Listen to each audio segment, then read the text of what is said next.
సదాశివసమారంభాం శంకరాచార్యమధ్యమాం అస్మదాచార్యపర్యంతాం వందే గురుపరంపరాం.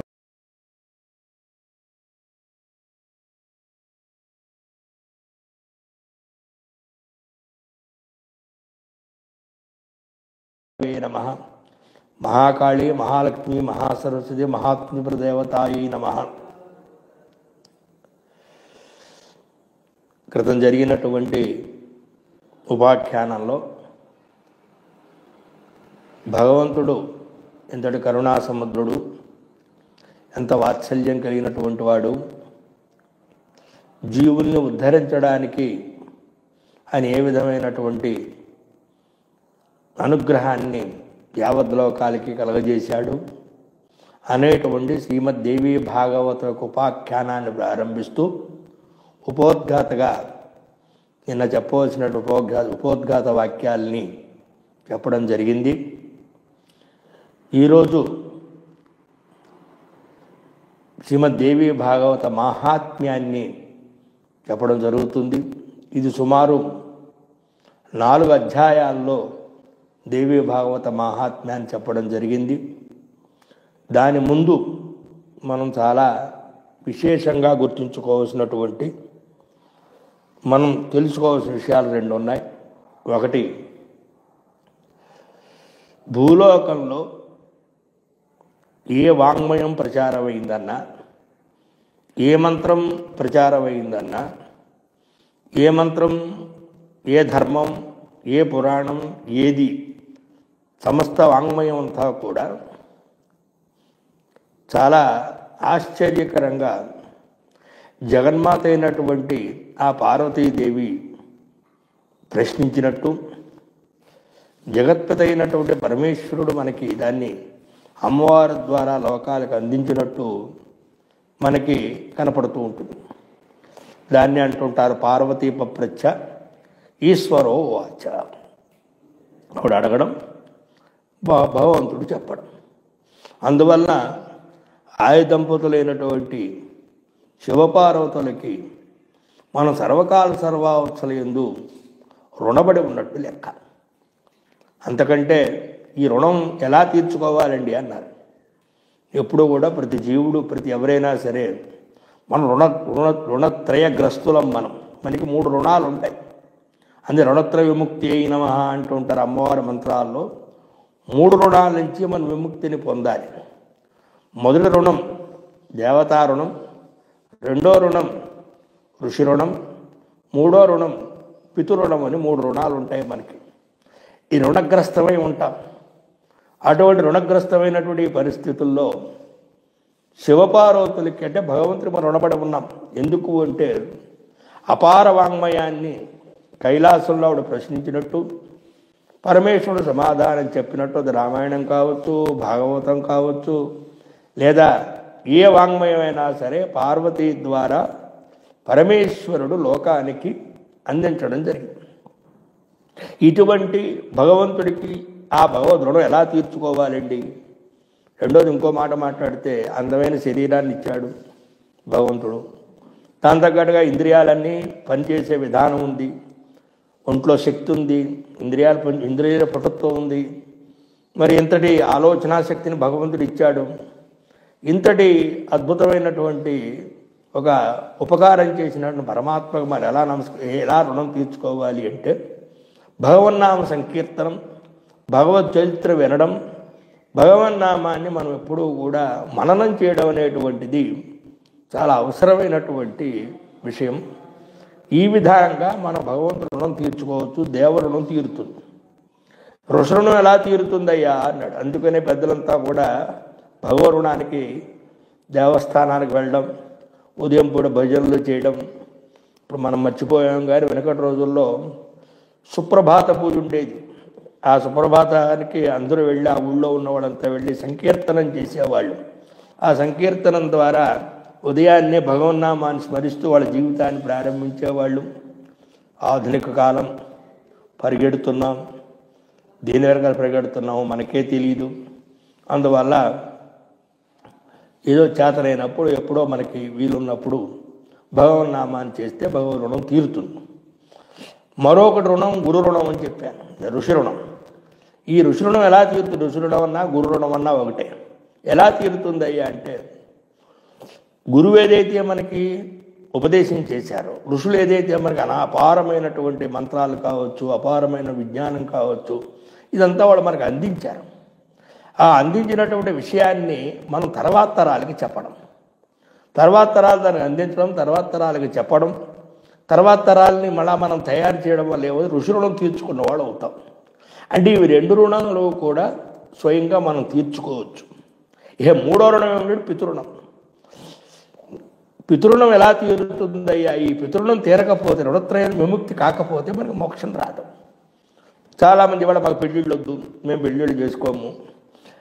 హైందవ సాంప్రదాయంలో వివాహము అంటే ధార్మిక క్రియలు నిర్వర్తించడానికి అధికారాన్ని పొందడం, అంతే తప్ప కామవాంఛలకు కాదు. అందుకనే మహానుభావుడు కాళిదాసు ఒక మాట అంటూ ఉంటాడు. రఘువంశంలో సూర్యవంశరాజుల గురించి చెప్తూ, వాళ్ళు ఎటువంటి వాళ్ళండి, ఎందుకు నేను ఈ సూర్యవంశరాజు చరిత్ర ప్రారంభిస్తున్నానంటే, ఆయన అన్నాడు, త్యాగాయ సమృద్ధార్థాన విజిగీషయే ప్రజాయే గృహమేదినాం. ఇలా అక్కడ ప్రజాయే గృహమేదినాం అనేటువంటి మాట అని చెప్పడం జరిగింది. యశస్సే విజిగీషూణాం ప్రజాయే గృహమేదినాం. ఎందుకు ధనం సంపాదించాలంటే త్యాగాయ సమృద్ధార్థానం. మనం ధనం ఎందుకు సంపాదించాలి అంటే ఇతరులకు దానం చేయడానికి, దానం చేయడానికి డబ్బు సంపాదన. యశస్సే విజిగీషూణాం. సూర్యవంశరాజులు ఏం చేసేవారు? ఇతర రాజుల మీద దండెత్తి వెళ్ళేవారు. దండెత్తి వెళ్ళి ఆ రాజ్యాన్ని స్వాధీనం చేసుకునేవారు. ఎందుకు? ఆ రాజ్యం మీద మమకారం, ఆ రాజు మీద ద్వేషం కాదు, వాళ్ళ కీర్తిని పెంచుకోవడానికి. కాబట్టి యశస్సే విజిగీషూణాం. అలాగే వివాహం ప్రజాయే గృహమేదినాం.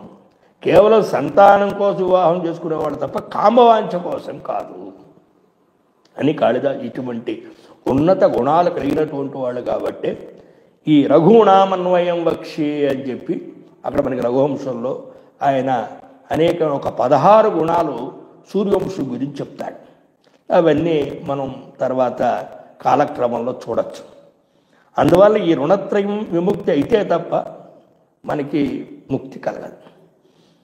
ఇది ఇప్పుడు ఈ విధమైనటువంటి నేను చెప్పడం, నాకు ఒక రుణం భగవద్ రుణం లేదా ఋషి రుణం విముక్తి, మీరు వినడం వల్ల మీకు కూడా ఎంతో కొంత భగవంతుడికి రుణం తీసుకున్నాడు అవుతారు.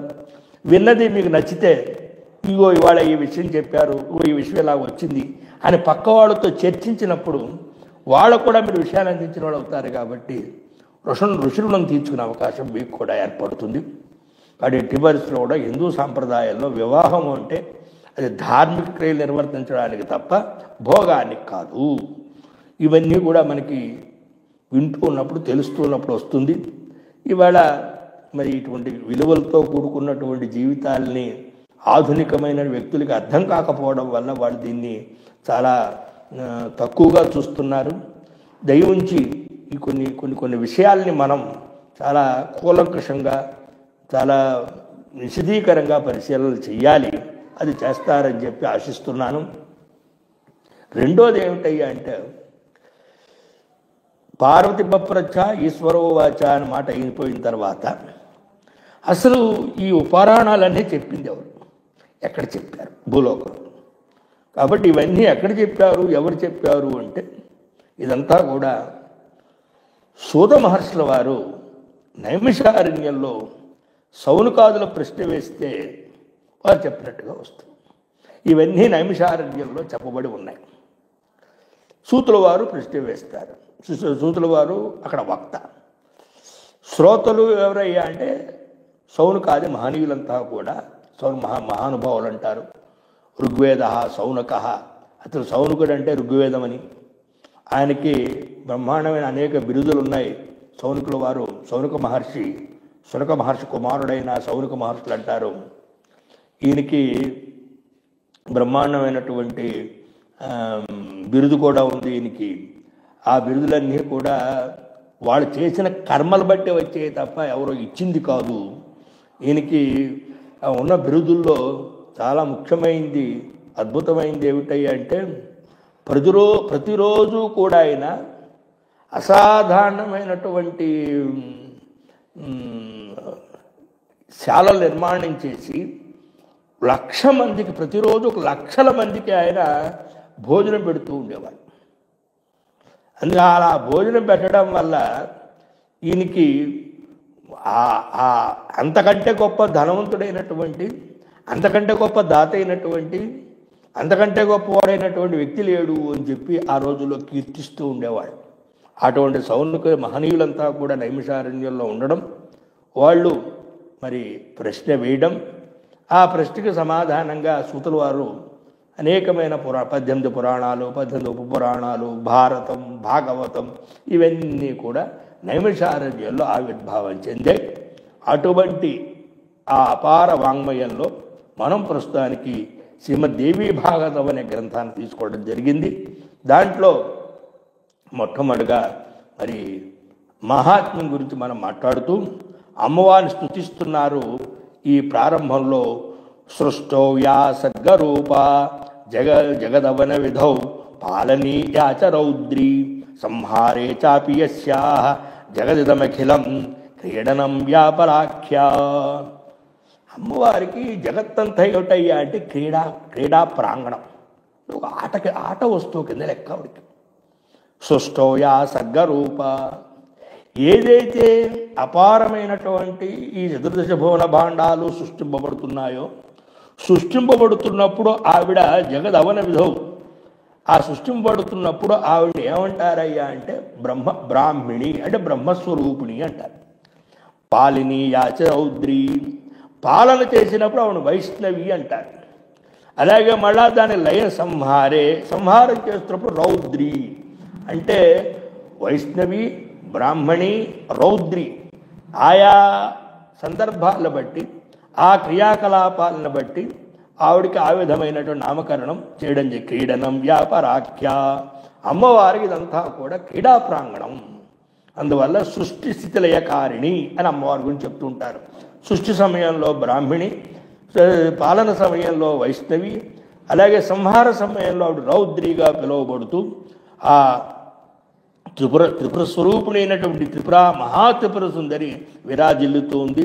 అలాగే ఆవిడ మరొక మాట కూడా అంటూ ఉంటారు, పశ్యంతి మధ్యమాథో తదను భగవతి వైఖరీ వర్ణ రూప సామద్వాచం ప్రసన్న విధిహరి గిరిశ సాధిరాంకాంకరోతు. కాబట్టి విధిహరి అంటే బ్రహ్మదేవుడు, అలాగే శ్రీ మహావిష్ణువు, గిరిశ అంటే ఈశ్వరుడు, ఈ ముగ్గురు చేత కూడా సర్వకాల సర్వావస్థలయందు పశ్యంతి మధ్యమే వైఖరి వాక్కులు ఏవైతే ఉన్నాయో ఆ వాగ్రూపంగా ఉన్నటువంటి ఆ వరదేవత వీళ్ళంతా కూడా నిత్యము ధ్యానం చేస్తూ ఉంటారు, నిత్యము పూజిస్తూ ఉంటారు అని అమ్మవారిని స్తుతిస్తూ ఈ మహాత్మ్యం ప్రారంభిస్తూ ఉన్నారు. ఇది ఇంతకుముందు నేను చెప్పినట్టుగా దేవీ భాగవతంలో మొదటి 2 స్కందలు భారతానికి సంబంధించినవి. రెండోది ఇది భారతం కింద కూడా తీసుకోవచ్చు. అందువల్ల నారాయణం నమస్కృత్య నరం చైవ నరోత్తమం దేవీం సరస్వతీం వ్యాసం తతో జయముదీరయేత్ అని కూడా ఇక్కడ చెప్తూ ఉంటారు. దీంట్లో ఈ విధంగా ప్రార్థన అయిపోయిన తర్వాత ప్రకృతంలో మనం ప్రవేశిస్తే ఋషయః ఊచు, ఋషులు మాట్లాడారండి. ఎక్కడ ఋషులు మాట్లాడారు? ఇంతకుముందే చెప్పినట్టు మీకు ఏదైతే నైమిషారణ్యంలో సర్వకాల సర్వావస్థలు అనేక యజ్ఞయాగాదులు చేయబడుతూ ఉంటాయి. ఆ యజ్ఞయాగాదుల యొక్క విరామ సమయంలో లోకంలో మాట చెప్తూ ఉంటారు, దైవ కార్యక్రమానికి పితృ కార్యక్రమాలకి పిలవకపోయినా వెళ్ళాలి, ఇతర కార్యక్రమాలకి పిలిస్తే వెళ్ళాలి అని లోకంలో ఉన్న మాట. లోకంలో కాదు, ఆచరణీయం కూడా. అందువల్ల ఎప్పుడైతే ఎక్కడైతే యజ్ఞం జరుగుతోందని విన్నారో సూత మహర్షుల వారు ఆ యజ్ఞస్థలానికి వెళ్ళిపోతారు. వెళ్ళిపోయి అక్కడే కూర్చుంటారు. ఆడ కూర్చుని ఎవరో ఈ మహానుభావుడు సాక్షాత్ వ్యాసభగవాను శిష్యుడు, అంతేకాకుండా పౌరాణిక సార్వభౌముడు. ఆయన తప్ప ఎవరూ కూడా ఈ పురాణాలని యావత్ పురాణాన్ని స్పృశించి లోకానికి అందించిన వాళ్ళు లేరు. ఆయన తెలియని విషయం లేదు, ఆయనకు అవగతం కాని విషయం లేదు, ఆయన వినని విషయం లేదు. అంతా గురు యొక్క అనుగ్రహాన్ని సంపూర్ణంగా పొందినటువంటి మహానుభావుడు ఆ సూత మహర్షి వారు. ఆయన ఆ పరిసర ఈ సౌనకాదులు ఏదైతే ఒక యజ్ఞ సంకల్పం చేశారో ఆ యజ్ఞ సంకల్పానికి వీళ్ళంతా కూడా చేస్తూ ఉండగా అక్కడికి మహానుభావుడైనటువంటి సూతులు వారు వెళ్ళడం జరిగింది. ఇక్కడ ఒక చిన్న మాట చెప్తాను. మనం ఎప్పుడైనా ఎక్కడైనా గురువుల దగ్గరికి వెళ్ళినప్పుడు, లేదా జగద్గురువు దగ్గరికి వెళ్ళినప్పుడు, లేదా భగవంతుడి దగ్గరికి వెళ్ళినప్పుడు, లేదా పెద్దల దగ్గరికి విజ్ఞానవేత్తగా మనం వెళ్ళినప్పుడు మనం చేయవలసిన విధానం ఏమిటండి అంటే, అక్కడ మన యోగక్షేమాలు ఒక నిమిషం మాట్లాడి మనం ఏం మాట్లాడకుండా కూర్చోవాలి. ఏం మాట్లాడకుండా కూర్చుంటే గురువులు కావచ్చు, జగద్గురువులు కావచ్చు, విజ్ఞానవేత్తలు కావచ్చు, వాళ్ళు ఏం చేస్తారంటే మనకు కావలసినటువంటి అనేకమైనటువంటి అలౌకిక విషయాల్ని మనకి వాళ్ళు ఉపదేశం చేస్తారు. అలా కూర్చోవడం కూడా ఒక యోగ్యత. ఆ విధంగా ఈ సౌనకాదులంతా కూడా సూతుల వారి ముందు అలా కూర్చుని ఉన్నారు. అంతే తప్ప మనం కూర్చున్నప్పుడు లేచిపోయేదాకా మన కుటుంబ విషయాలు వాళ్ళతో మాట్లాడడం, మన కుటుంబ విషయాలను మాట్లాడడం ఇది శ్రేయస్సు కాదు. ఒక విలువైన సమయాన్ని మనం కోల్పోయినట్టు. మళ్ళా ఆ గురువులను కలవడం, ఆ గురువుల దగ్గర కూర్చోవడం, ఆ గురువుతో అంత సాన్నిధ్యం మనకి ఏర్పడుతుందో లేదో తెలియదు. అది కాలవశాత్తు దైవవశాత్తు ఏర్పడినప్పుడు ఆ కాలాన్ని సద్వినియోగం చేసుకోవాలి, ఆ సమయాన్ని సద్వినియోగం చేసుకోవాలి. సాధ్యమైనంత వరకు మన బుద్ధిని మనసుని మార్చుకోవడానికి కావాల్సిన ఉపదేశం ఏదైతే ఉందో ఆ ఉపదేశాన్ని పొందడానికి మనం ప్రయత్నం చేయాలి. ఇది చాలా ముఖ్యమైన విషయం.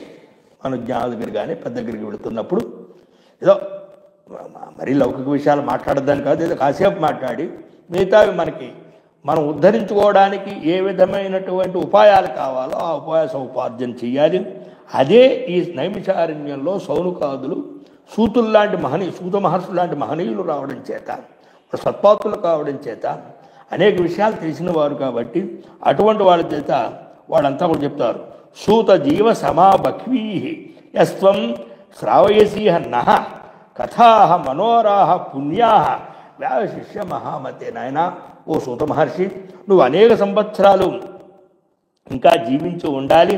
ఎందుకంటే మాకు అనేకమైనటువంటి పుణ్యప్రదమైనటువంటి మనోహరమైనటువంటి మనస్సును ఆహ్లాదం కలిగించేటువంటి అనేకమైనటువంటి విషయాలను మీరు మాకు ఇంకా ఉపదేశం చెయ్యాలి. ఓ వ్యాసశిష్య, ఓ మహాబుద్ధి, ఓ మహానుభావుడా అని వాళ్ళంతా కూడా సూత మహర్షుల వారి పాదాల మీద పడి వాళ్ళంతా కూడా నమస్కారం చేస్తూ ఉన్నారు. ఎందుకంటే ఇక్కడ మహామతే అన్నప్పుడు ఒక మాట చెప్తారు. మహత్ శబ్దానికి అర్థం ఏంటంటే అంటే శ్రీ మహావిష్ణువు. మహతి మతి యశస్స మహామతి, అలాగే సంబుద్ధో మహామతి అవుతుంది. అంటే మహతి అంటే మహత్ అయినటువంటి అద్భుతమైనటువంటి ఏ మహత్శబ్దవాచ్యమనే పరమాత్మ అయితే ఉన్నాడో, ఏ శ్రీ మహావిష్ణువు అయితే ఉన్నాడో అతని యందు సర్వకాల సర్వావస్థల యందు నిశ్చితమైనటువంటి బుద్ధి కలిగినటువంటి వాడు, నిశ్చితమైన నిర్ణయం కలిగినటువంటి వాడు. కాబట్టి ఎప్పుడైనా సరే మహాబుద్ధి అని వచ్చినా మహామతి వచ్చినవన్నీ కూడా విష్ణు యందు భక్తి కలవాళ్ళు, విష్ణు యందు బుద్ధి కలవాళ్ళు అని మనం అక్కడ అర్థం చెప్తూ ఉండాలి. అటువంటి వాక్యంలోనూ అంతరంలోనూ భగవంతుడిని ఆరాధన చేసేటువంటి భగవంతుని యందు అర్పితమైన బుద్ధి కలిగినటువంటి వాడు సూత మహర్షుల వారు కావడం చేత ఆ సంబోధనం చేశారు. సంబోధనం చేసి వారు అడుగుతూ ఉన్నారు, అయ్యా సర్వపాపాలని పోగొట్టేటువంటి అనేకమైనటువంటి విష్ణు యొక్క చరిత్రలన్నీ కూడా మాకు మీరు ఆయన అవతారాలు, అవతార కథలు, ఆయన యొక్క గొప్పతనం ఇంతా కూడా చెప్పడం జరిగింది. అలాగే ఈశ్వరుడు యొక్క చరిత్ర, భస్మము, రుద్రాక్షమాలలు, రుద్రాక్షలు ధరించడం ఇవన్నీ కూడా మీరు చెప్పడం జరిగింది. అధునా శ్రోతమిచ్చామః పావనాత్ పావనం పరం. విష్ణు కథలు చెప్పారు, విన్నాము. శివుడు కథలు చెప్పారు, విన్నాము. అనేకమైనటువంటి అనేక రహస్యాలు చెప్పారు. భస్మధారణ ఇక్కడ కూడా వస్తుంది, దేవీభావతలో భస్మధారణ దాని మహాత్మ్యం వస్తుంది. అలాగే రుద్రాక్షలు, రుద్రాక్ష మహిమలు, ఎన్ని రుద్రాక్షలు ఏ విధంగా ఉంటాయి అవన్నీ కూడా మనకి ఏకాదశ స్కంధంలో ఇవన్నీ కూడా వస్తూ ఉంటాయి. ఇవన్నీ కూడా మీరు చెప్పారు, విన్నాము. అదునా శ్రోతుమిచ్చామా, అప్పుడు మేము విందాం అనుకుంటున్నాం. ఏమిటి? బాగా వినండి. పావనాత్ పావనం పరం, పావనంలో కంటే పావనమైనటువంటి పరమపావనమైనటువంటి ఉపాఖ్యానం విందాం అనుకుంటున్నాము. అది ఎటువంటిది కావాలి?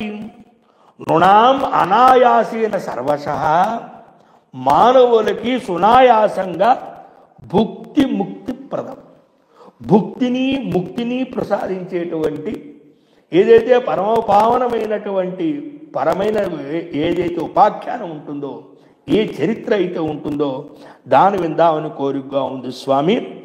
మాకు దాన్ని మీరు మాత్రమే చెప్పగలరు, మీకు మాత్రమే సాధ్యం అవుతుంది. మీరు వ్యాసవారి శిష్యులు, మీకు తెలియని విషయం లేదు. కాబట్టి తత్వం బ్రూహి మహాభాగ ఏన సిద్ధ్యంతి మానవాః.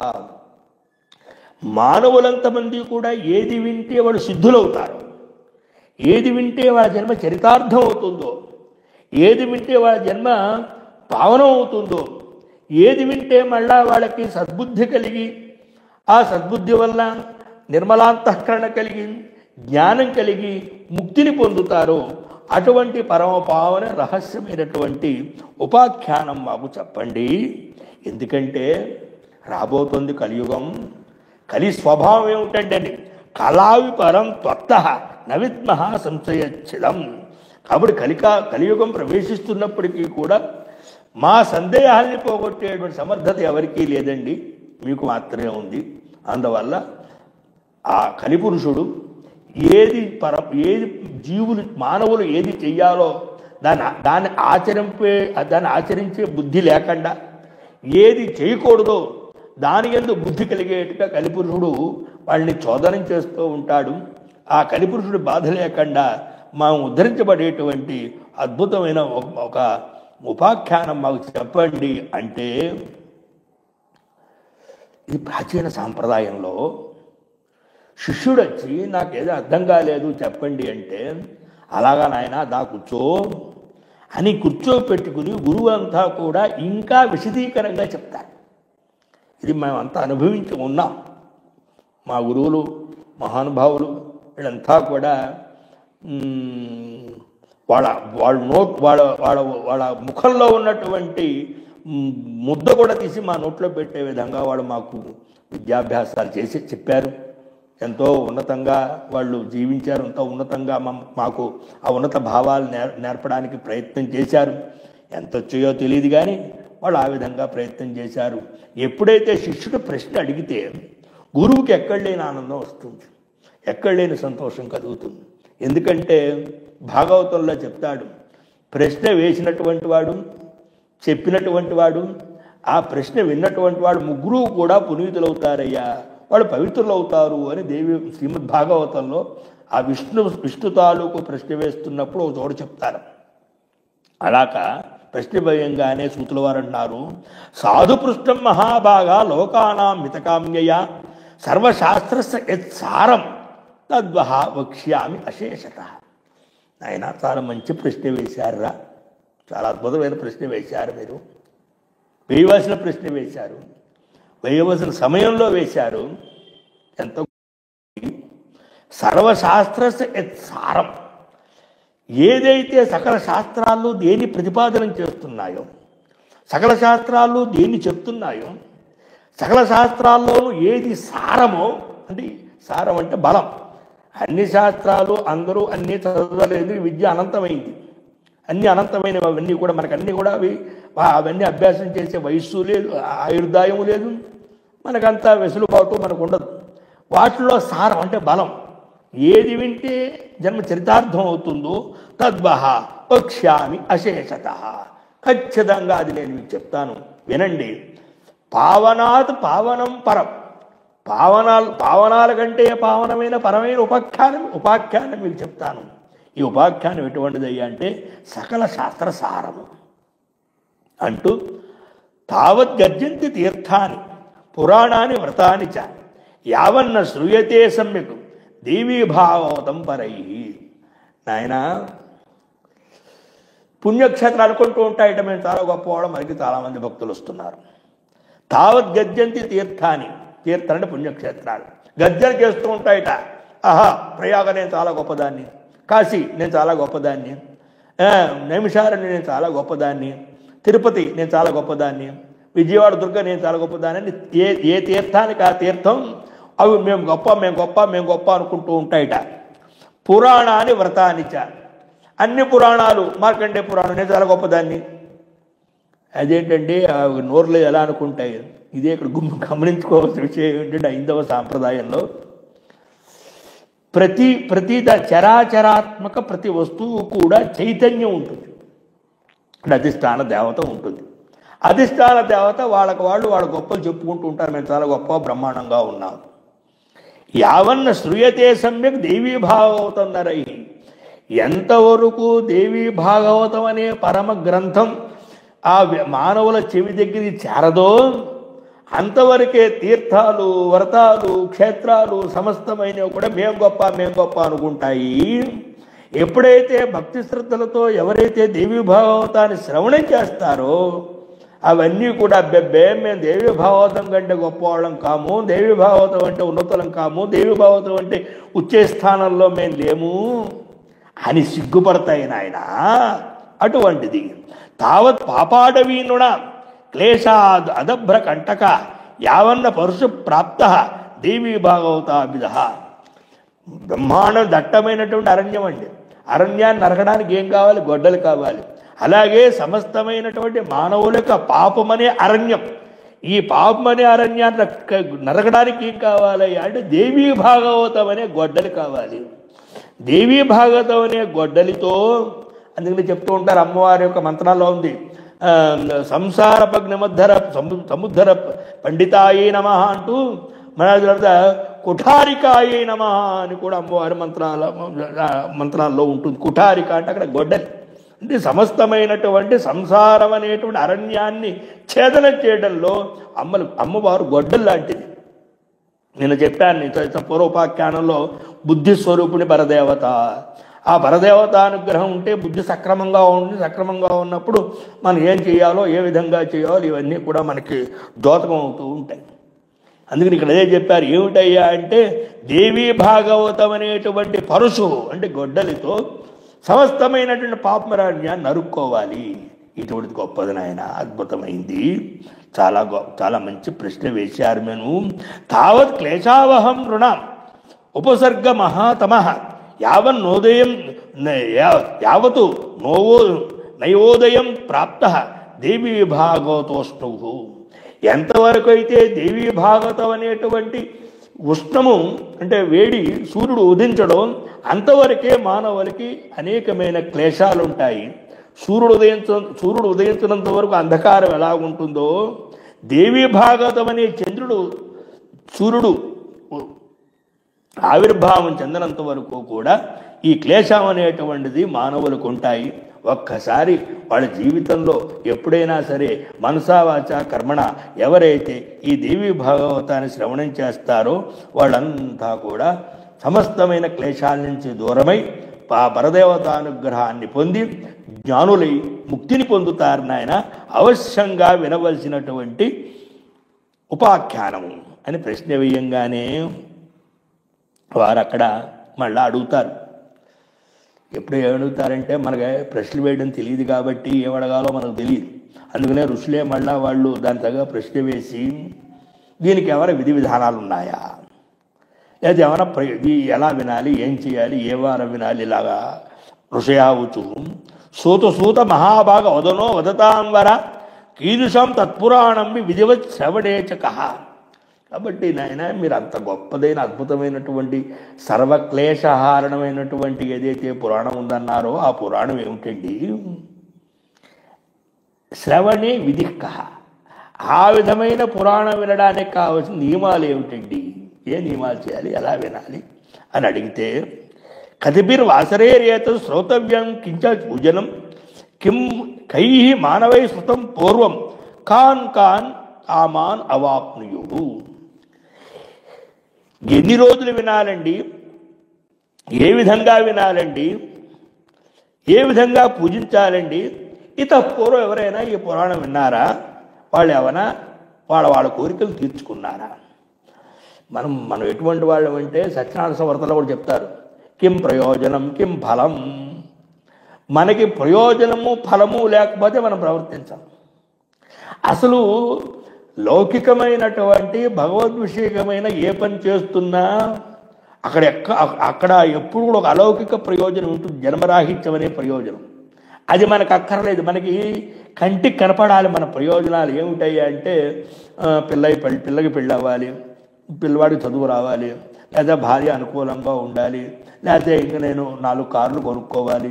ఈ విధమైన ప్రయోజనం వస్తే ప్రయోజనం అనుకుంటున్నాం. కానీ ఈ అన్నిటికీ కూడా అశాశ్వతమైనటువంటి తత్కాలజనితమైనటువంటి ఆ భోగాల యొక్క ఫలం అనుకోకూడదు. అవి ఎప్పుడు పనికిరావు, ఇప్పుడు కూడా అవి. అంతకంటే గొప్ప ప్రయోజనం ఏమిటయ్యా అంటే మోక్షం అనే ప్రయోజనం. ఆ ప్రయోజనం మనం భగవంతుణ్ణి త్రికరణ శుద్ధిగా ఏ కోరికలు లేకుండా భగవదుపాసన చేస్తే ఖచ్చితంగా ఫలించే ప్రయోజనం. దాన్ని ఎంతమంది గుర్తిస్తారో అది వాళ్ళకే తెలియాలి. అయినా అప్పుడు ఇక్కడ ప్రశ్న వేశారంటే, ఎవరు ఈ విధమైనటువంటి శ్రవణం చేసి ఎవరు వాళ్ళ కోరికలు నెరవేర్చుకున్నారు అని అడుగుతున్నప్పుడు దానికి సమాధానంగా సూతుల వారు చెప్తున్నారు, నాయన విష్ణోరంశ మునిర్జాత సత్యవత్యాం పరాశరాత్ విభజ్య వేదాన్ చతుర శిష్యాన్ అధ్యాపయత్పురా. ఇక్కడ చాలా జాగ్రత్తగా వినండి నాయన.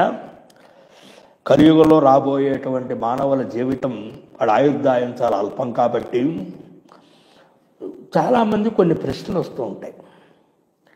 ఎప్పుడు పురాణాలు వింటున్నప్పుడు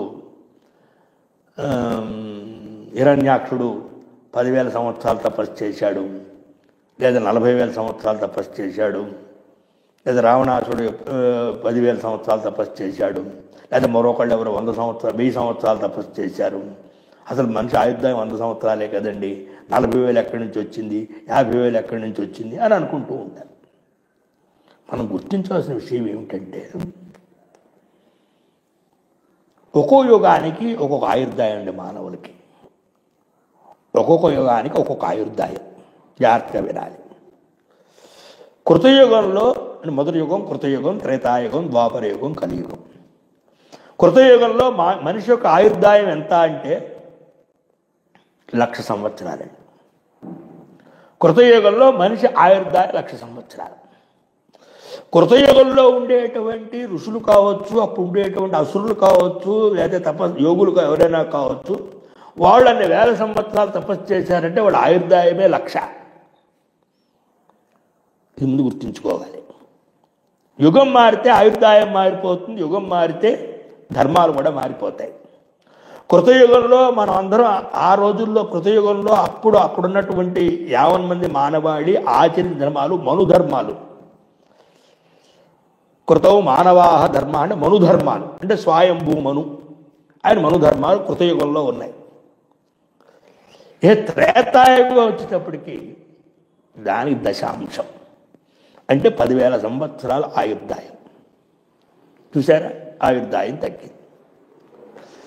ఈ 10,000 సంవత్సరాల ఆయుర్దాయంలో వాళ్ళ యొక్క యోగ్యతానుసారంగా వాళ్ళు తపస్సులు చేశారు. ద్వాపరయుగం వచ్చేటప్పటికి దాని దశాంశం అంటే 1000 సంవత్సరాలు.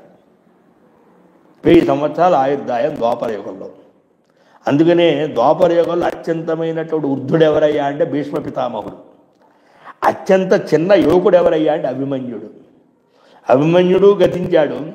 భీష్మాచార్యుల వారు స్వేచ్ఛ మరణం కలిగినటువంటి వారు కాబట్టి వారు కూడా గతించారు. ఇది పక్కన పెడదాం. కలియుగంలో మనిషి యొక్క ఆయుర్దాయం ఎంతంటే దాంట్లో దశాంశం 100 సంవత్సరాలు. శివపురాణంలో చెప్తారు, నాయన 100 సంవత్సరాలు మానవుడికి కలియుగంలో 100 సంవత్సరాల్లో 50 సంవత్సరాలు నిద్రకే పోతుంది కదా. 50 సంవత్సరాలు ఏం మిగిలింది? 50-100 ఏళ్ళు బతికితే పుట్టినటువంటి మానవుడు కలియుగంలో 100 సంవత్సరాలు బతికితే వాడు ఆయుర్దాయం 50 సంవత్సరాలు నిద్రకే పోతుంది. దీంట్లో మళ్ళీ 7-8 సంవత్సరాలు బాల్యం, దీని తర్వాత మళ్ళా యవ్వనం, ప్రౌఢం, యవ్వనం, చదువులని అవని ఇవన్నీ మన్ను వెళ్ళిపోతున్నాయి. వివాహాలు ఇవన్నీ కూడా. ఇది సంపూర్ణంగా 100 సంవత్సరాలు బతికితే 25, 25 సంవత్సరాల వరకు చదువులని ఉద్యోగాలని అవన్నీ ఇవన్నీ యవ్వనం కాస్త వెళ్ళిపోతుంది. మిగతాది ఏమిటయ్యా, మిగతా 10 సంవత్సరాలు ఏమిటయ్యా అంటే వాడు ఉద్యోగాలు, పిల్లల పెళ్ళిళ్ళు, పేరెంట్ హాల్ ఇవన్నీ అని చెప్పి ఇంకో 10 సంవత్సరాలు అంటే సుమారు 25 35. 35లో మిగిలింది ఎంత 75కి వచ్చేస్తాడు వాడు కూడా బతికితే. 75 80 సంవత్సరాలు ఇంకా వృద్ధాప్యం. వృద్ధాప్యంలో ఏం చేయాలి, ఏం చేస్తాడు? అక్కడ వాడు ఈ విధంగా జీవితాన్నంతా కూడా రోగాలు, రొచ్చులు, తర్వాత రకరకాల బాధలు, మానసిక వ్యధలు ఇవన్నిటితో మొత్తం వాడు ఏం చేస్తున్నాడయ్యా అంటే 100 సంవత్సరాలని ఒకడు బతికితే 100 సంవత్సరాలు కూడా వాడు భగవన్నామానికి ఎప్పుడూ కూడా అవకాశం ఇవ్వకుండా వాడు వివిధమైన విషయాలు చర్చిస్తూ వివిధంగా జీవితం గడిపేస్తూ వెళ్ళిపోతున్నాడు. దీనికి అన్నారు మహానుభావులు శంకర భగవత్పాదుల వారు, దినయామిన్యో సాయం ప్రాతః శిశిరవసంతో పునరాయంతో కాలో గచ్చతి క్రీడత్యాహు తదభించత్యాశావాయు. నాయన రాత్రి అవుతోంది, పగలవుతోంది. అనేక సందర్భాల్లో చెప్పుకోవాలి మనం. ప్రతి సూర్యోదయం మన ఆయుర్దాలు ఒక రోజు తగ్గిపోయినట్టు. శిశిరవంతో పునరాయంతో, మొదటి ఋతువు వసంతం, చివరి ఋతువు శిశిర ఋతువు. వసంతం వస్తోంది, శిశిరం వస్తోంది, శిశిరం వెళ్ళిపోతోంది, శిశిరం వెళ్ళిపోతోంది, మళ్ళా వసంతం వస్తోంది. ఈ రకంగా ఆ చైన్ లాగా ఋతువులు 6 ఋతువులు 12 సంవత్సరాలు తిరుగుతూనే ఉన్నాయి. క్రాడోగచ్చతి క్రీడత్యాహు. ప్రతిరోజు కాలం మనతో ఆయుర్దాయం అనేటువంటి ఆయుష్తో ఆడుకుంటోంది కాలం. తదభిరమించతి ఆశావాయు. ఎవడూ కూడా ఆశ అనేటువంటి పాశాన్ని ఎవరు విడిచిపెట్టలేకపోతున్నారు. నేను ఇంకా చేయాలి, ఇది చేయాలి, అది సాధించాలి, ఇది సాధించాలి అనుకుంటున్నాడే తప్ప ఈ కాలం వెళ్ళిపోతుంది, వృధా అయిపోతుంది, జనాలను సద్వినియోగం చేసుకోవాలి ఎవరు ఆలోచించట్లేదు ఆయన. అందువల్ల తస్మాత్ భజ గోవిందం గోవిందం భజ మూఢమతే అని భగవత్పాదుల వారు చాలా సులభమైనటువంటి భాషలో, సులభమైన విధంగా నిజంగా జగద్గురువులు, ఆది గురువులు మనకి ఎంత విజ్ఞానాన్ని అందించారో ఒక్కసారి గమనించుకోవాలి. అదే మాట ఇక్కడ చెప్తూ ఉన్నారు. ఏమిటయ్యా అంటే రాబోయే కలియుగంలో మానవుల ఆయుర్దాయాన్ని గుర్తించి వాళ్ళు అన్య విషయాల మీద ఆసక్తి కలిగి ఉంటారు కాబట్టి వాళ్ళు ఈ అనంతంగా ఉన్న వేదరాశిని వీళ్ళు చదవలేరు అని చెప్పి వేదాలను విభాగం చేసి వేదవ్యాస అని పరాశర మహర్షి ద్వారా సత్యవతి యందు నా గురువైన వ్యాసుడు ఆవిర్భావం చెంది వేదాలను విభాగం చేసి ఆ వేదాలనే నలుగురికి ఉపదేశించేసి అక్కడి నుంచి అనేకమైన వేద విభాగం చేసి రాజ్యానాం ద్విజబంధూనాం వేదేషు అనధికారిణాం స్త్రీణాం దుర్మేధసాం నృణాం ధర్మజ్ఞానం కథం భవేత్. ఇలా అందరికి చెప్పాను.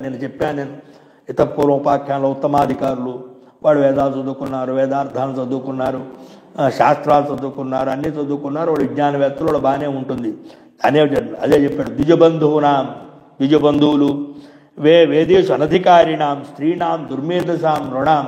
వేదాధికారం లేనటువంటి వాళ్ళు, మేధస్సు లేనటువంటి దుర్మార్గమైన బుద్ధి కలిగినటువంటి స్త్రీలు, లేదా దుర్మార్గ బుద్ధి కలిగినటువంటి మరో ఇతరుల వ్యక్తులు, స్త్రీ పురుషులు, వీళ్ళంతా కూడా ఎలా ధర్మజ్ఞానం కథం, వీళ్ళంతా ధర్మజ్ఞానం ఎలా కలుగుతుంది, ఎలా వీళ్ళు ధర్మవేత్తలు అవుతారు, ధర్మ విషయం ఎలా తెలుసుకుంటారు అని మా గురువైన వ్యాసుల వారు నానా విధాలుగా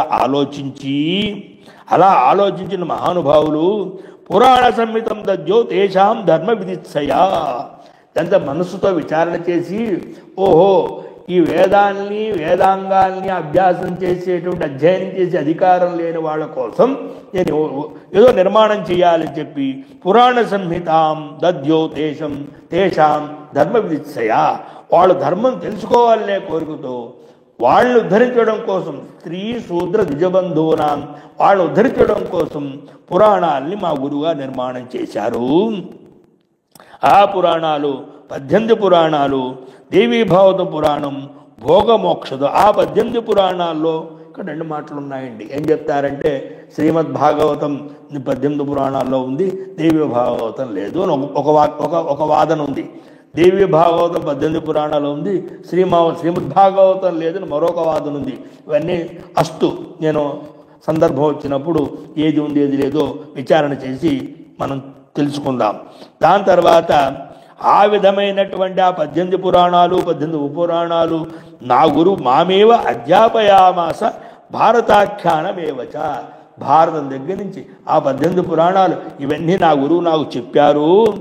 అక్కడ దేవీభావతత్ర పురాణం భోగమోక్షదం స్వయంతు శ్రావయామాస జనమేజయ భూపతిం.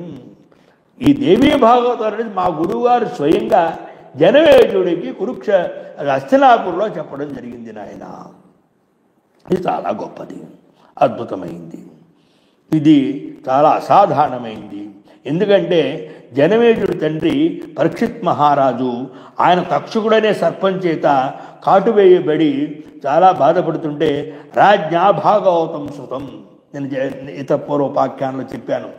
తండ్రి అయినటువంటి పరీక్షిత్ మహారాజు వ్యాసుడు కుమారుడైనటువంటి శ్రీ సుఖమహర్షుల వారి ద్వారా భాగవతాన్ని విన్నాడు. కుమారుడైనటువంటి పరీక్షిత్ మహారాజు కుమారుడైన జనమేజయుడు సుఖమహర్షుల వారు తండ్రి అయినటువంటి వ్యాసుల వారి ద్వారా శ్రీమద్ దేవీ భాగవతాన్ని విన్నారు అని చెప్తే అదే చెప్తున్నారు ఇక్కడ. సంతుష్టస్య సంశుద్ధ్యై రాజ్ఞా భాగవతం శృతం.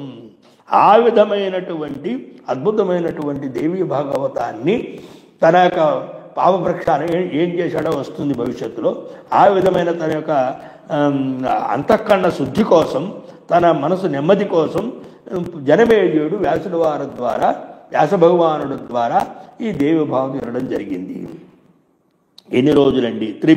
నవభిర్దవసై శ్రీమత్ వేదవ్యాస ముఖాంబుజాత్ త్రైలోక్యమాతరం దేవీం పూజయిత్వా విధానత.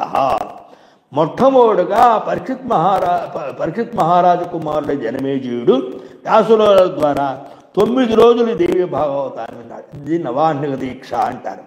శ్రీమద్ భాగవతం సప్తాహ్నిక దీక్ష, అది 7 రోజులు, అది సప్తాహ్నికం అంటారు. ఇదేమో నవాహ్నికం. 9 రోజులు దీన్ని వినడం. విన్న తర్వాత యథాతథంగా ఆ పురాణాలు చెప్పినట్టుగా అమ్మవారిని పూజించి అంతా కూడా ఆ విధమైనటువంటి అమ్మవారు భాగవతాన్ని విని అమ్మవారిని అర్చన చేసి ఆ ప్రభావం చేత దుర్గతి పాలైనటువంటి తండ్రిని దివ్యరూపధరో దేవ్యా సాలోక్యం తక్షణాదగాత్. ఆ విధమైన తండ్రి ఒక దివ్య రూపాన్ని ధరించి అమ్మవారు సాలోక్యాన్ని పొందాడు. పితృ దివ్యాంగతేన్ రాజా విలోక్య జనమేజయ వ్యాసం మునిం సమభ్యత్య పరాముదమవాప. ఆ విధమైనటువంటి తండ్రికి సద్గతిని కలిగించినటువంటి ఏ భాగవతాన్ని వినిపించిన వ్యాస మహర్షి ఉన్నారో వారికి అద్భుతమైనటువంటి తన చేతనైనటువంటి త్రికరణ శుద్ధిగా వారిని పూజించి వారికి నమస్కారం చేసి వారి సకల మర్యాదలతోనూ కూడా గౌరవించడం జరిగింది. ఈ విధమైన 18 పురాణాల్లో ధర్మార్థ కామ మోక్షదం, ధర్మార్థ కామాలని ఇచ్చేటువంటి దేవీ భాగవతం అనేటువంటిది ఎవరైతే అత్యంత భక్తి శ్రద్ధలతో ఈ దేవి భాగవత కథాన్ని వింటారో తేషాం సద్దిన దూరస్థ తస్మా సేవ్యా సదా నృభి. ఆ దేవీ భాగవతం వినాలి సంకల్పం దేవి భాగవతం వినడం వల్ల తేషాం సిద్ధిహీన దూరస్థ, వాళ్ళు ఏదైతే మనసులో ఏ ప్రయోజనాల్ని కోరుకుంటారో, ఏ సిద్ధిని వాళ్ళు అపేక్షిస్తారో అది అత్యంత దగ్గరగా ఉంటుందని ఆయన దీంట్లో ఏమాత్రం కూడా సందేహం లేదు. దానికి ప్రత్యక్ష సాక్షి ఎవరయ్యా అంటే జనమేజయుడు.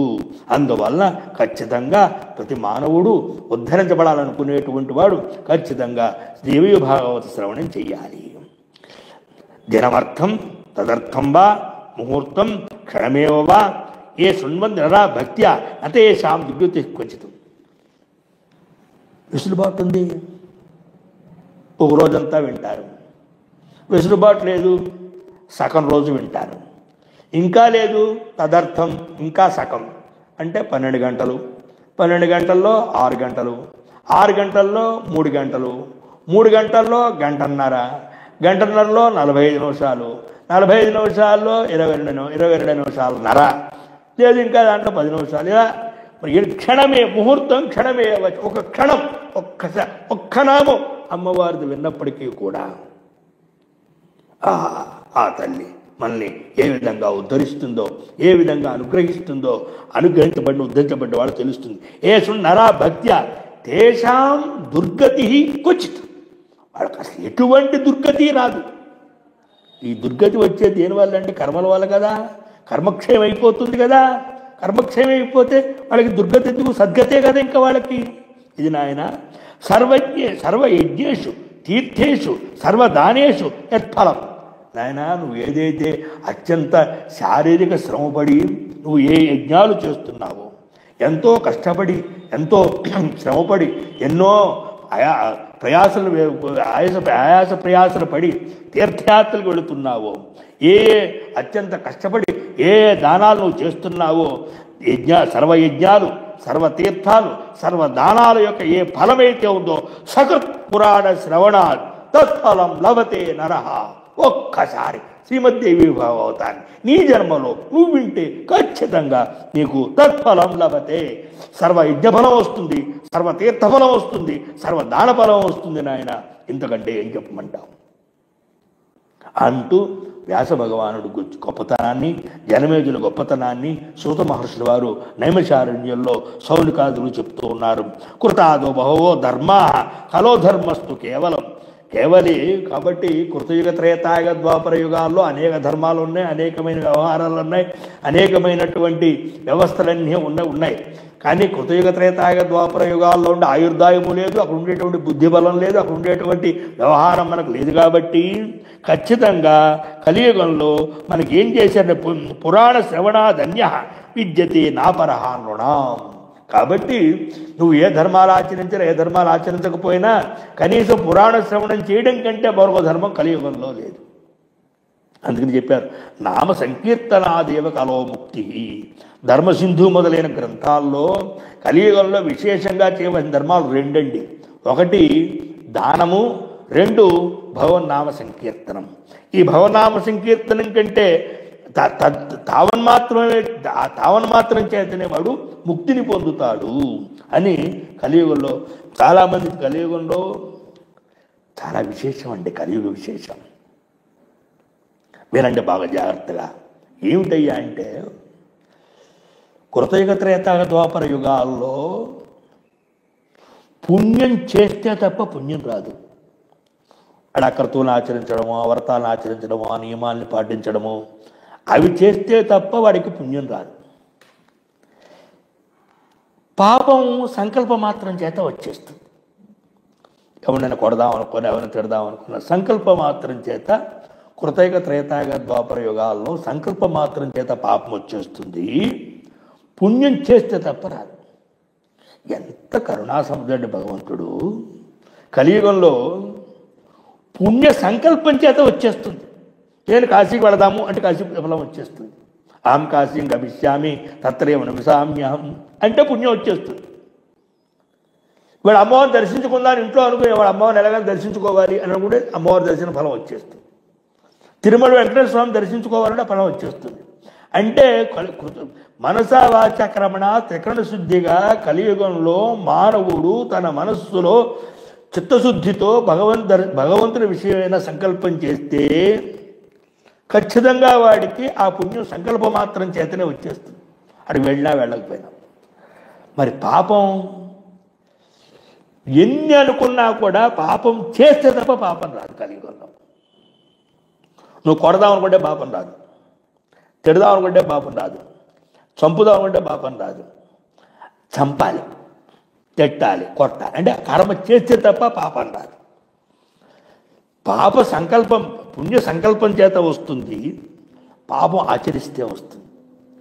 ఇది గొప్పతనం. కలియుగంలో ఇంత ధైర్యంగా భగవంతుడు మనకు అవకాశం ఇచ్చాడు అంటే కారణం ఏమిటంటే నాయన కలియుగంలో పుట్టేవాళ్ళు పుణ్య సంకల్పం చేయరు, పాపాచరణ ఆపరు.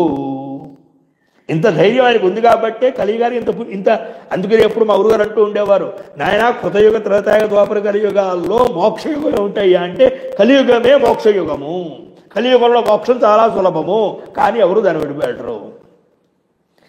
ఇప్పుడు పాపం చేయడం మాండవు, పుణ్య సంకల్పం చేయడం. చూసారా ఎంత విచిత్రమో, ఎంత భగవంతుడు ఎంత గొప్పవాడో. అందుకని అంటున్నారు ఇక్కడ పురాణ శ్రవణాధన్య విద్యతే నాపరో నృణ. విశేషంగా నామ సంకీర్తనాదేవ కలో ముక్తి అనే మాట ఏదైతే ఉందో దాన్ని ఇక్కడ చెప్తున్నారు. నాయన పురాణ శ్రవణం అంటే భగవన్నామ సంకీర్తనమే కదా, భగవన్నామ శ్రవణమే కదా. ఎంతకంటే కలియుగంలో చేయవలసిన పని లేదు.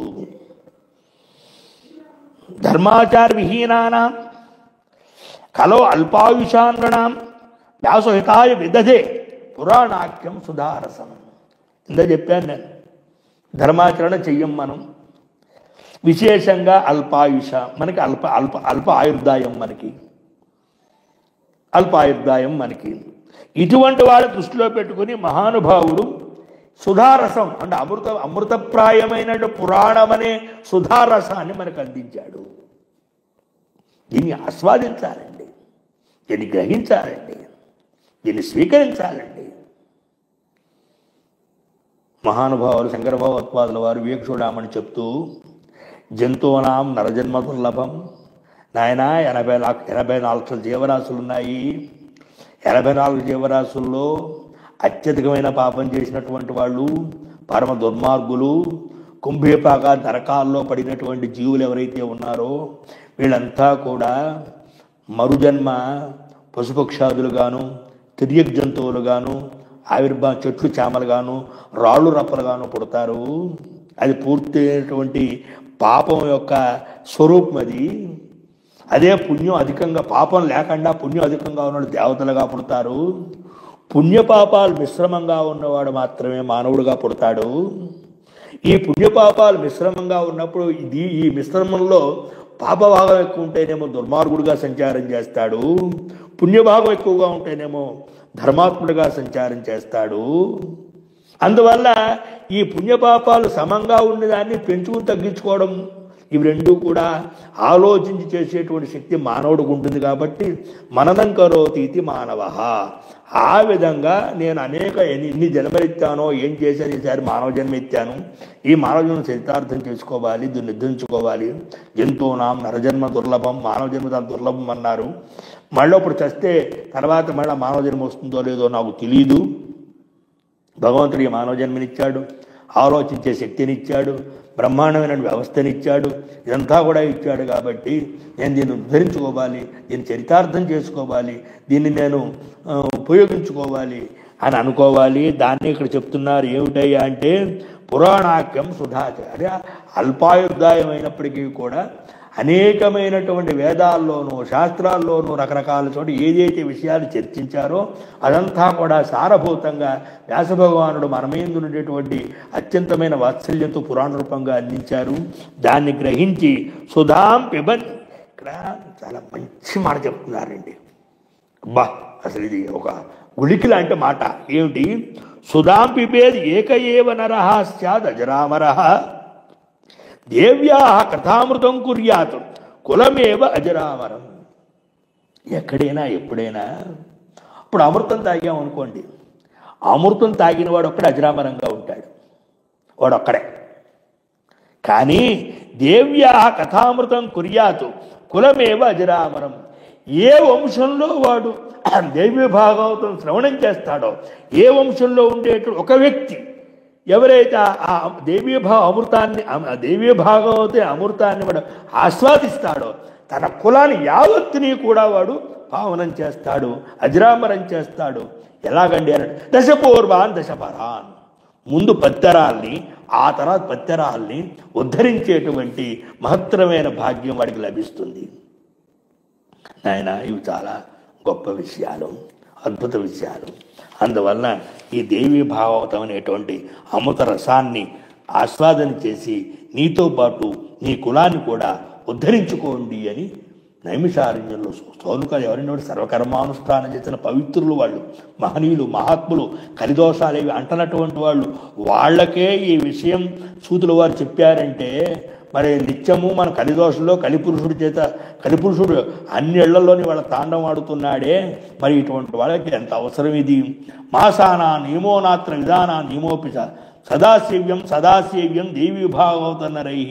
నాయన, ఇందాక ఆ జనమే ఎన్ని రోజుల్లో విన్నానో చెప్పాం, నవాహనిక దీక్ష చెప్పాం, ఇవంతా కూడా చెప్పడం జరిగింది. అసలు బాగా గుర్తుంచుకోండి, ఈ సప్తాహనిక దీక్ష కానీ నవాహనిక దీక్ష కానీ శాస్త్రం ఏం చెప్తుందంటే తామస శ్రవణం అని చెప్తుంది. అంటే వీడు మొత్తం ఇవాళ కొంచెం చాలామంది ఆధునికంగా ఏర్పడిపోయి 4-5 గంటల్లో సప్తాహాలు నవాహనాలు చెప్పేస్తున్నారు. కానీ వెనకటి రోజుల్లో సప్తాహం అంటే రోజుకి 14 నుంచి 16 గంటలు చెప్పేవాడు. ఈ 14-16 గంటలు ఆ వింటున్న శ్రోత అలా కూర్చోవాలి. వాడికి శరీర బాధ వచ్చినా, మరొక బాధ వచ్చినా అన్నీ తట్టుకొని అన్ని నిగ్రహించి అలా కూర్చోవాలి. అంటే వాడి శరీరాన్ని బాధిస్తూ, మనసుని బాధిస్తూ సాధారణంగా 14-16 గంటలు శ్రవణం అంటే ఆ విషయాలన్నీ బుద్ధిలో ఉంటాయో లేదో తెలియదు. అందువల్ల ఏమవుతుందంటే ఆ శరీరాన్ని కష్టపెట్టుకుని ఉదరులో ఆహారం తీసుకోకుండా ఇవన్నీ కూడా అత్యంత క్లిష్టంగా దాన్ని తామస శ్రవణము అన్నారు. రోజు ఒక అధ్యాయము లేదా కొన్ని శ్లోకాలు ఒక గంటన్నర నియమం పెట్టుకుని రోజు వింటే దీన్ని సాత్విక శ్రవణం అన్నారు. ఈ సాత్విక శ్రవణం అనేటువంటిది ఎప్పుడు కూడా మనకి చాలా గొప్పది. రోజు భగవన్నామాన్ని వినడం అనేటువంటిది గొప్పది. 7 రోజులు వినేసం అయిపోయింది మాకు తెలిసిపోయింది అని ఏంటి మళ్ళీ 8వ రోజు గుర్తుండదు. ఇది చాలా అంటే మరి అయితే ఎందుకు వచ్చిందండి అంటే వాడు పరీక్షిత్ మహారాజు 7 కంటే ఎక్కువ రోజులు బతకడు. వాడికి తప్పదు. కానీ చెప్తున్నవారు ఎవరు? సాక్షాత్ శుక మహర్షులు వారు. వింటున్నది ఎవరు? ఉత్తరాగర్భంలో పరమాత్మ చేత రక్షింపబడినటువంటి పరీక్షిత్ పేరేంటి? విష్ణురాత. విష్ణు రక్షించబడ్డవాడు. అంటే గర్భంలోనే భగవద్ దర్శనం చేసుకున్నవాడు పరీక్షిత్. సాక్షాత్ భగవంతుడే నందనందన అంటారు భాగవతంలో. శుక మహర్షుల వారిని నందనందనుడు అంటారంటే సాక్షాత్ వాసుదేవుడు అని. అక్కడ వాళ్ళని గురించి మనం మాట్లాడడానికి వీలు లేదు. ఎందుకంటే ఆయుర్దాయం 8వ రోజు ఆయుర్దాయం లేదు పరీక్షిత్ మహారాజుకి.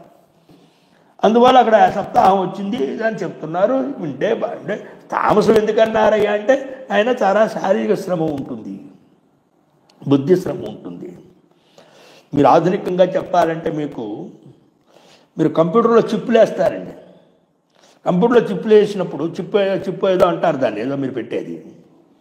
దానికి ఏదో ఒక 10 విషయాలు, 20 విషయాలు, 30 విషయాలు, ఒక 100 విషయాలు లేదా 1000 విషయాలు దాంట్లో చేర్చారు. అదంతా గ్రహించింది. ఎంతవరకు గ్రహిస్తుంది? అది తనకి ఎంతవరకు శక్తి ఉందో అంతవరకు గ్రహిస్తుంది. ఆ తర్వాత మళ్ళా మనం దాంట్లో కొత్త విషయాలు పెట్టాలంటే అది గ్రహించదు, వదిలేస్తుంది అది. అంటే అర్థం ఏమిటి? నువ్వు తయారు చేసినటువంటి నీ యంత్రంలో నా చెప్పు చేతుల్లో ఉంటుంది, ఎన్ని విషయాలను పెట్టుకోవచ్చు అనుకున్న నువ్వు అది పరిమితి విషయాన్ని గ్రహిస్తుంది. మరి 14 గంటలు భాగవతంలో సమస్త విషయాలు నీ బుద్ధిలో ఉండాలంటే ఎంత దీనికి మేధాశక్తి కావాలి. అందువల్ల ఎప్పుడూ కూడా మానవుల బుద్ధి 1-2 గంటల కంటే ఎక్కువగా అది ఏకాగ్రత వహించదు. అదే నిత్య శ్రవణం చేయడం అనేటువంటిది సాత్విక శ్రవణం. ఇది చాలా గొప్పది. లోకంలో కూడా అంతే. రోజు దేవస్థానానికి వెళ్ళడం ఉండే విశేషం పండగల్లో వెళ్ళేదానికి విశేషం ఉండదు. పండగల్లో నువ్వు అందరూ వెళుతున్నావు, నువ్వు వెళుతున్నావు. రోజు అనేటువంటిది ఏమిటయ్యా అంటే ఇది ఒక వ్యసనం కావాలి. మనుషులకి చదువు వ్యసనం కావాలి, భగవద్ దర్శనం వ్యసనం కావాలి, పురాణ శ్రవణ వ్యసనం కావాలి. ఎలాగ టీ తాగేవో టీ వ్యసనమో, ధూమపానం చేసే ధూమపానం ఎలా వ్యసనమో, ఇవి వ్యసనం అయినప్పుడు ఇవి మనల్ని ఉద్ధరించే వ్యసనాలు, అవి మన నాశనం చేసే వ్యసనాలు. అందే చెప్తున్నాను ఆయన, మాసానా నియమో నాత్ర దినానా నియమో పిన్నా. రోజు నియమం లేదు, మాసాల నియమం లేదు. నీకు ఎప్పుడు ఓపుకుంటే, ఎప్పుడు నువ్వు వినగలిగితే, ఎంతసేపు వినగలిగితే అంతసేపు భాగవతాన్ని విను. అది నువ్వు క్షణం వింటావా, అరగంట వింటావా, గంట వింటావా, నీ శక్తి సామర్థ్యాలు అక్కడ. దాన్ని మనం ఏం చెప్పలేము. అలాగే ఆశ్వీజ మాసంలో ఇప్పుడు మామూలుగా వారాహి నవరాత్రాలు, శీతలా నవరాత్రాలు, శరన్నవరాత్రాలు, వసంత నవరాత్రాలు ఎవరో పేర్లు పెట్టారు. కానీ చతుర్షు నవరాత్రేషు విశేషాన్ ఫలదాయకం. శాస్త్రం 4 నవరాత్రాలని చెప్పి ఈ పేరు ఇప్పుడు పెట్టారు. దేవి భాగవతంలోనే ఆషాఢ శుద్ధ ప్రతిపత్తి నుంచి దశం వరకు ఉండేటువంటి నవరాత్రాలు ఒక నవరాత్రి ఆషాఢ మాసంలో వచ్చేవి. అలాగే అక్కడి నుంచి ఆశ్వీజ మాసంలో వచ్చేటువంటి శరన్నవరాత్రాలు, అక్కడి నుంచి వచ్చేటువంటి చైత్రమాసంలో వచ్చేటువంటి వసంత నవరాత్రాలు, అక్కడి నుంచి వచ్చే మాఘమాసంలో కూడా ప్రతిపత్తి నుంచి దశం వరకు కూడా నవరాత్రాలు. కాబట్టి ఆషాఢ, చైత్ర, ఆషాఢ, ఆశ్వీజ, మాఘమాసాలు 4 చతుర్షు నవరాత్రేషు. ఇవి 4 నవరాత్రాలుగా పిలువబడుతుంటాయి. ఇక్కడ కనుక ఎవరైతే అద్భుతమైనటువంటి అమ్మవారి యొక్క భాగవతాన్ని శ్రవణం చేస్తారో వాళ్ళంతా ఉద్ధరింపబడతారు, వాళ్ళకందరికీ రకమైన ఆ విధమైనటువంటి ఫలం లభిస్తుంది అంటూ ఇక్కడ అంటే ఎప్పుడూ కూడా శాస్త్రం అర్థవాద వాక్యాలు అంటాం. అర్థవాద వాక్యాలు రెండు రకాలుగా ఉంటాయి, నిందాత్మకము స్తుత్యాత్మకము అని. కొన్ని స్తుతించే అర్థవాద వాక్యాలు ఉంటాయి, కొన్ని నిందించే అర్థవాద వాక్యాలు ఉంటాయి. ఇక్కడ అలా అర్థవాద వాక్యం అనుకోకూడదు. ఇది అంటే అర్థం ఏంటంటే ఇప్పుడు దైవభావతం చెప్తున్నారు కాబట్టి దైవభావతం చాలా గొప్పది కాబట్టి దాని గురించి ఎలా మాట్లాడుతున్నారు కాదండి. అలా అర్థవాద వాక్యంగా దీన్ని తీసుకోకూడదు. ఎందుకంటే ఇంతకుముందు వాడు అడిగిన ప్రశ్న ఏమిటి, పావనాతు పావనం పరం, పావనాల కంటే పావనమైన పరమైనటువంటి విషయాన్ని చెప్పమన్నప్పుడు ఇది అన్నిటికంటే గొప్పది అని అన్నిటికంటే గొప్పదే ఇది అని నిర్ణయం చేసి చెప్తున్నారు. ఈ నిర్ణయంలో అనేక విషయాలు చెప్తూ ఏ దుర్వృద పాపరతా విమూఢా మిత్రద్రోహ వేద నిందకాశ్చ హింసారతా నాస్తిక మార్గసక్తా నవాహయజ్ఞేన పునంతితే కలవు. ఇక్కడ కలియుగంలో విశేషంగా ఎవరు దుర్మార్గులో, ఎవరు పాపాత్ములో, ఎవరు మూర్ఖులో, ఎవరి స్నేహితులకి అపకారం చేస్తూ ఉంటారో, ద్రోహం చేస్తూ ఉంటారో, వేదాలని శాస్త్రాలు నిందిస్తూ ఉంటారో, హింసలు చేస్తూ ఉంటారో, నాస్తిక మార్గంలో ఉంటారో, వీళ్ళంతా కూడా కలియుగంలో విశేషంగా భాగవత శ్రవణం చేత ముక్తిని పొందుతారు. అంతేకాకుండా ఇతరుల సొమ్మును ఎవరైతే అపహరిస్తారో, అత్యంత లోభంతో ఉంటారో, ఎవరైతే కల్మష భాజ మనసులో అనేక కల్మషాలతో ఉంటారో, కొంతమంది బయటకు బాగా మాట్లాడుతూ ఉంటారు, మనసులో రకరకాలైన విషం అంతా మనసులో ఉంటుంది. ఆ విషం పెట్టుకుని బయటకు మాట్లాడేవాళ్ళు ఎవరైతే ఉంటారో వాళ్ళ మనసు కూడా విషం పోయి కాస్త ఉద్ధరింపబడేటువంటి పరిస్థితి వస్తుంది.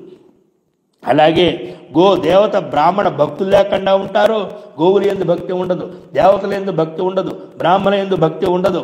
ఈ భక్తి లేనటువంటి వాళ్ళంతా కూడా భవంతి శుద్ధాహ, వీళ్ళంతా కూడా ఆ విధమైన దోషాలను పోగొట్టుకొని శుద్ధులవుతారు.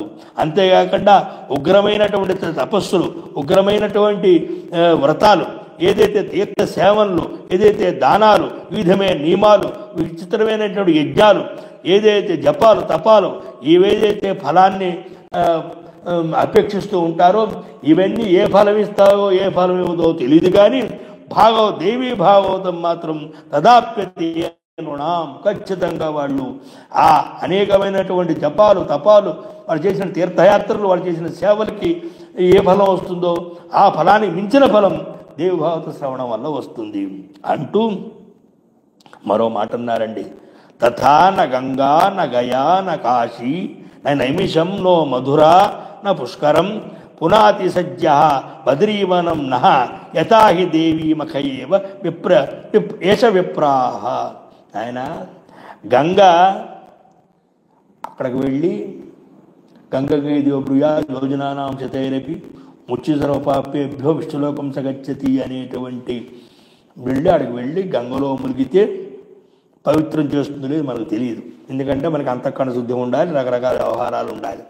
అలాగే గయా, కాశీ, నైమిషారణ్యం, మధుర, పుష్కర క్షేత్రం, బద్రీవనం అంటే మధువనం, ఇది బృందావనం, ఇవన్నీ కూడా ఎంత పవిత్రం చేస్తే ఎంత పవిత్రం చేయవో తెలియదు. కానీ దేవీ మఖయ్య యశ విప్రాహ, ఈ దేవీ భాగవత శ్రవణం గంగిచ్చేటువంటి పవిత్రతనిస్తుంది, అంతకంటే ఎక్కువ పవిత్రతనిస్తుంది.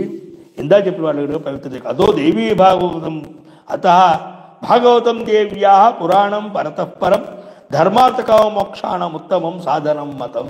అక్కడ ధర్మార్థకామ మోక్షాలు సాధించాలంటే ఎంతకంటే ఉత్తమమైన మార్గం లేదు అంటూ ముఖ్యంగా అమ్మవారిని పూజించే వ్యవస్థలు ఇవన్నీ కూడా చెప్పుకుంటూ పఠన్ ద్విజ వేద గ్రహణీ భవేత్ బహు ప్రజాత ధరణీపత స్యాత్ వైశ్య పఠన్ ఇత్త సమృద్ధిమేతి శూద్రోపి శృణ్వన్ సుకులోత్తమ స్యాత్.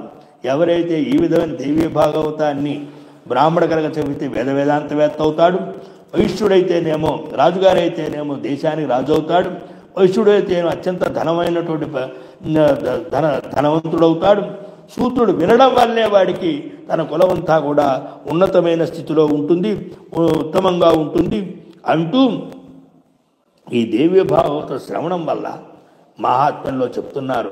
అనేకమైనటువంటి వివిధమైనటువంటి ఏదైతే అమ్మవారి యొక్క ఆశ్వీజ మాసంలో కన్యారాశి అమ్మవారి యొక్క అనుగ్రహాన్ని ఆశించి ఈ దేవి భాగవత పుస్తకాన్ని, ఇక్కడ పుస్తక దానము అని ఒకటి ఉంటుందండి.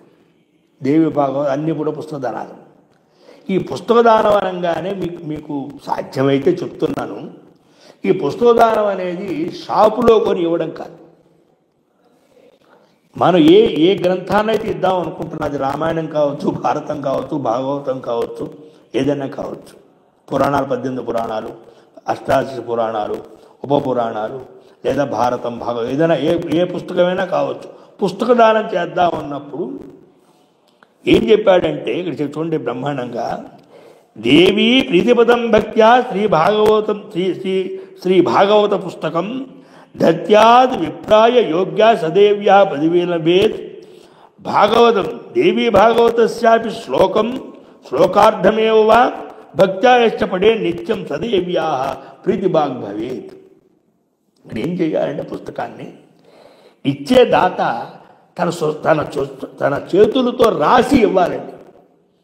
పుస్తక దానాన్ని ఎప్పుడూ కూడా ఏ పుస్తకమైనా సరే పుస్తక దానము అంటే స్వదస్తూరితో తన లేఖనతో తన చేతితో రాసి పుస్తకాన్ని దానం చేస్తే అది దానం చేసినట్టు, కానీ షాపుల్లో కొనుక్కొచ్చిస్తే కాదు. సాధ్యమైతే అది కూడా పుస్తక దానం అంటాం. ప్రస్తుత యథార్థమైన పుస్తక దానం ఏమిటాయి అంటే తన చేతులతో రాసి ఇవ్వడము.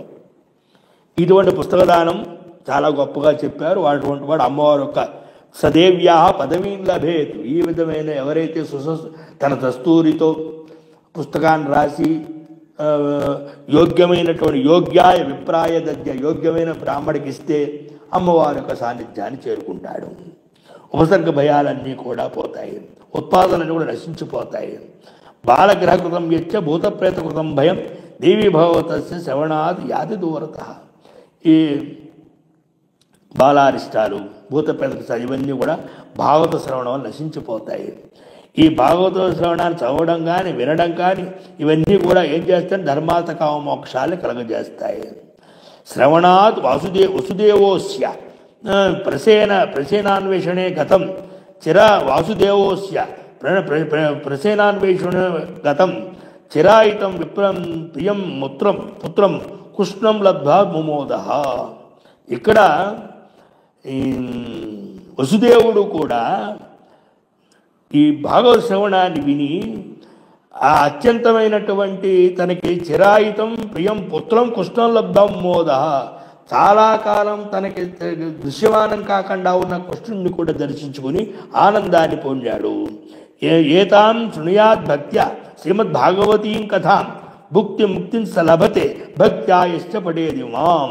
మరి ఎవరైతే భక్తితో శ్రద్ధలతో ఈ దేవీ భాగవతాన్ని వింటారో చదువుతారో వాళ్ళు ముక్తులన్నీ కూడా పొందుతారు.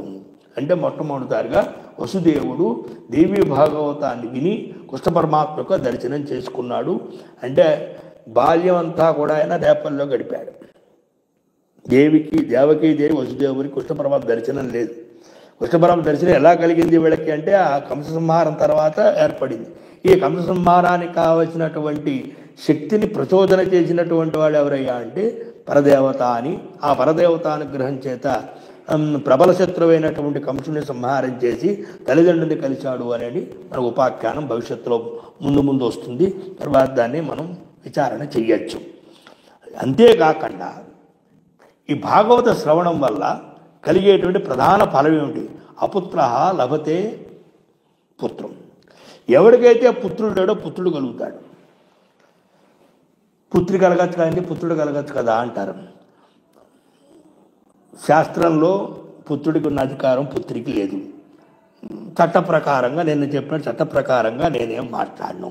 దరిద్రో ధనవాన్ భవేత్. దరిద్రుడు ధనవంతుడవుతాడు. రోగి రోగాలు ప్రముచ్చేత. రోగగ్రస్తుడు రోగాల నుంచి విముక్తిని పొందుతాడు భాగవతామృతాన్ని శ్రవణం చేయడం చేత. వంఛావా కాకవంఛావా మృతవత్సాచ యాంగన. అసలు ఒక అమ్మాయికి సంతానమే కలగదు, ఒక అమ్మాయి సంతానం కలిగిపోతోంది, మరొక అమ్మాయి మృతవత్స, చనిపోయినటువంటి పిల్లల్ని కంటున్నారు.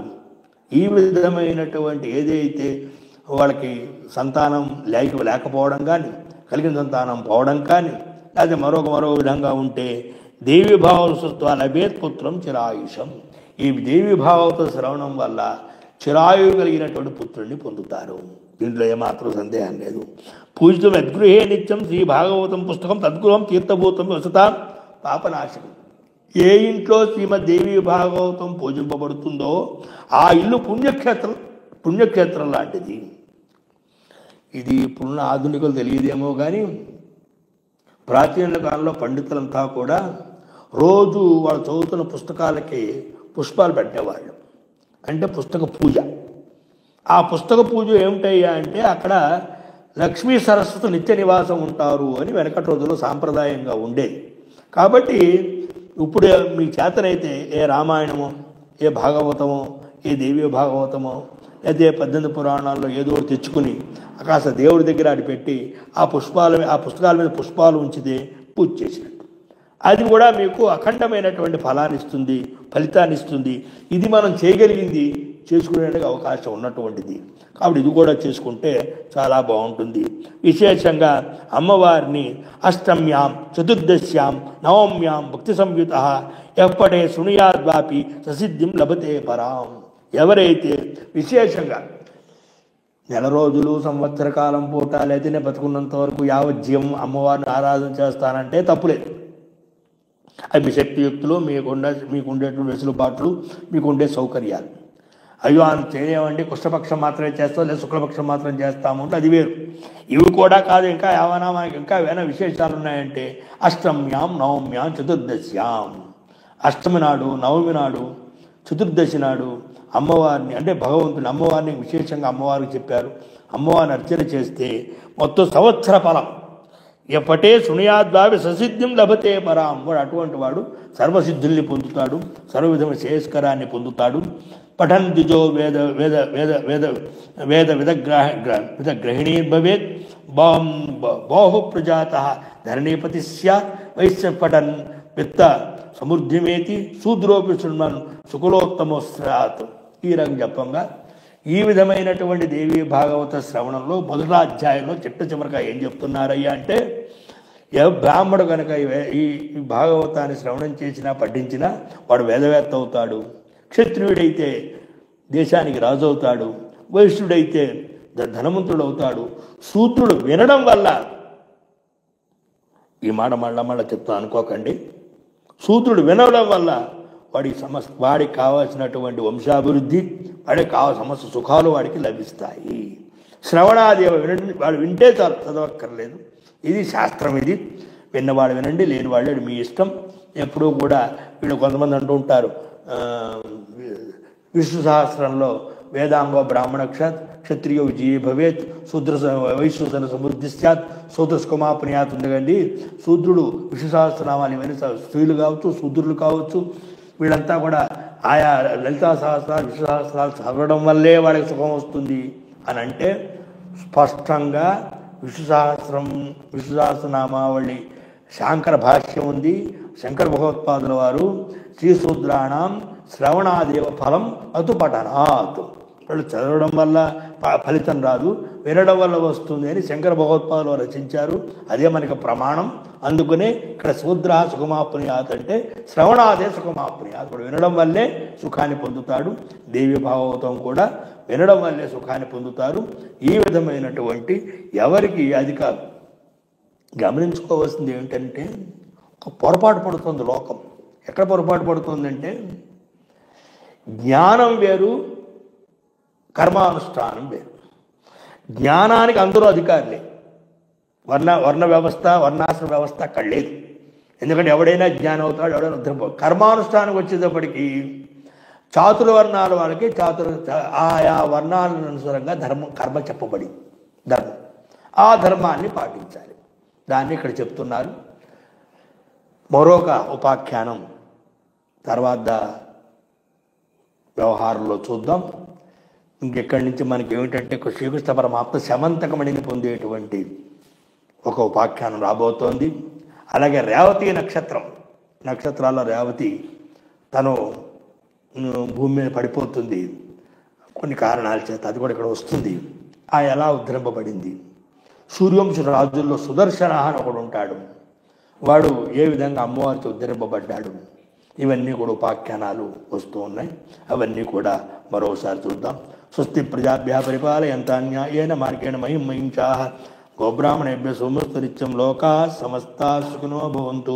కాలే వర్షపర్జన్యః పృథివీ సస్యాన్ దేశోయం క్షోభరహితః బ్రాహ్మణాద్ నిర్భయాః అపరాధ సహస్రాణి క్రియంతాః నిశమ్మయ దాసోమి మాం మత్వా క్షమస్వ పరమేశ్వరి. అపుత్రాः పుత్రిణः సంతు పౌత్రిణः అదనా సదనా సంతు జీవంతు శరదాం శతం. ఓం స్వస్తి.